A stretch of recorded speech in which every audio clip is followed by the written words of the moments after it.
call this the verifier V, such that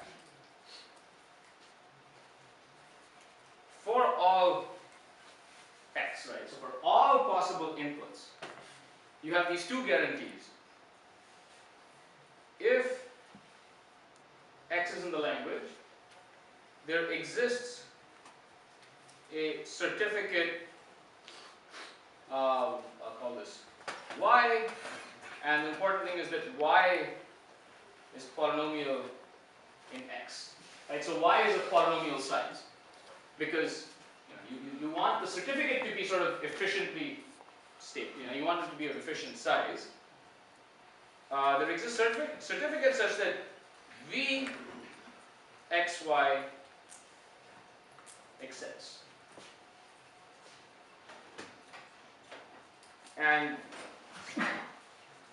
conversely, if x is not in L, for all certificates y, where y is again of polynomial size.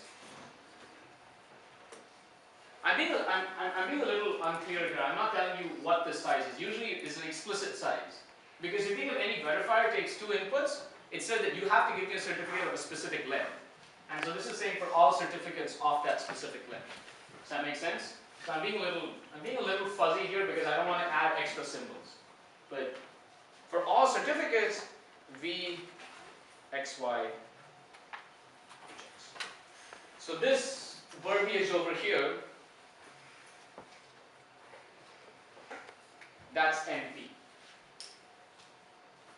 And again, we'll go over the SAT example again, but that's NP. So do you realize why it's non-deterministic polynomial? Because a non-deterministic machine would simulate the verifier. It would basically guess the certificate y and run the verifier. And so if it's in the language, there's some non-deterministic choice you can make to accept. And if it's not in the language, no matter what non-deterministic choices it makes, it will reject. Right? So any questions about this? Because if you don't get this, then there's no foundation to go beyond. Right? Make sure you understand this. And again, the canonical problem here is SAT, which is essentially the languages of all phi, or encodings of formulas phi. Phi is a satisfiable Boolean formula. Another way to think of this is, okay, so if you have some phi, right, you have some x1 or x2 and not of x3 or x5 or x7,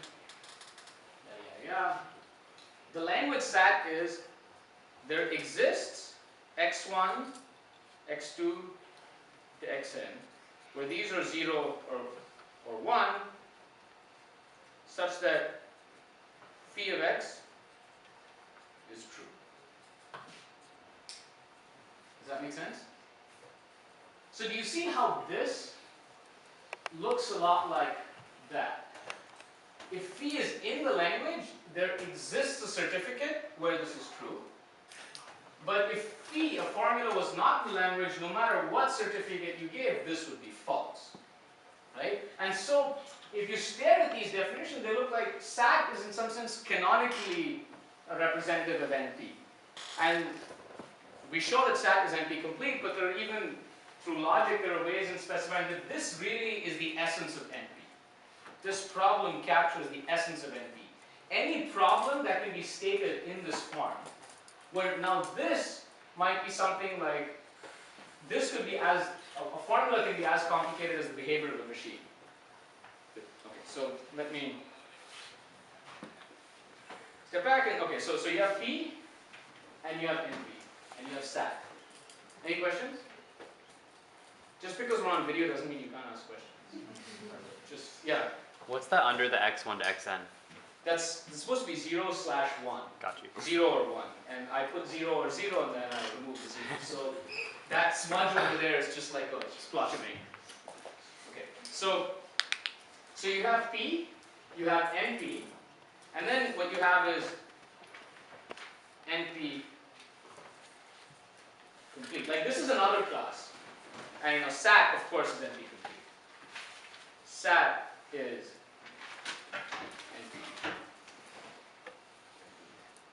NP. Okay? So let me sort of draw the Venn diagram. And then we'll keep sort of adding things to this Venn diagram. So firstly, well, no, let's just start with the basics, right?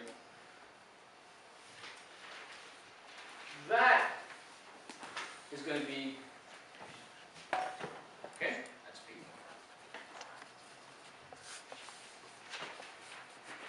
And this is going to be NP.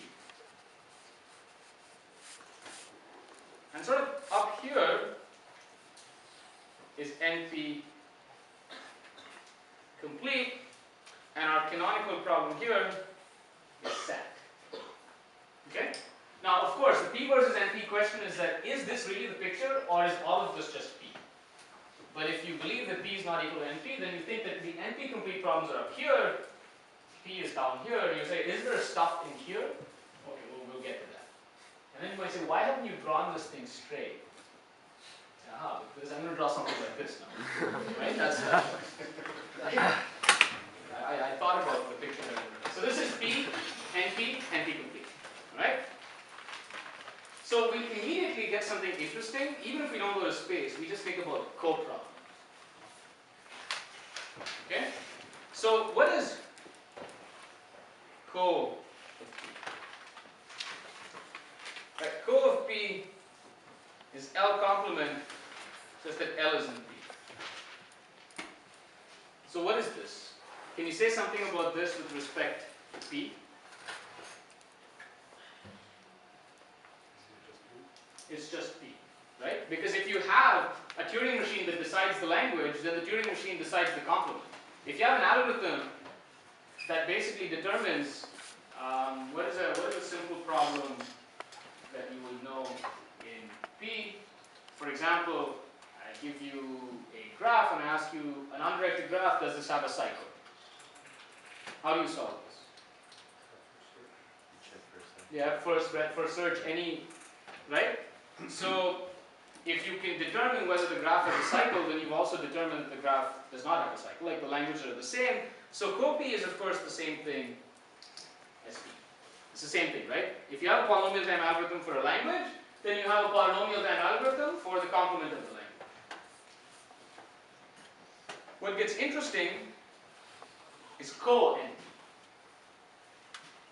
So co-NP are languages where L is in NP. So this requires some thought now, because immediately there's, and this is again sort of a very important development or a different way of looking at things. We usually think of languages and the complement are the same if you think about just deciding. If you just thought about an algorithm that decides, then they're the same. But when you start thinking about verifiers and non-determinism, they become different. So for co-NP, let's look at this definition again. So maybe I'll draw a picture, right? It's better to draw a picture. So let's take L as an NP. Right? And so we have our verifier. And so the verifier takes X and takes the certificate. The certificate Y. And it's going to either accept or reject. So what are we saying? If X is in the language, there exists Y such that V accepts. And if X is not in the language, for all Y, V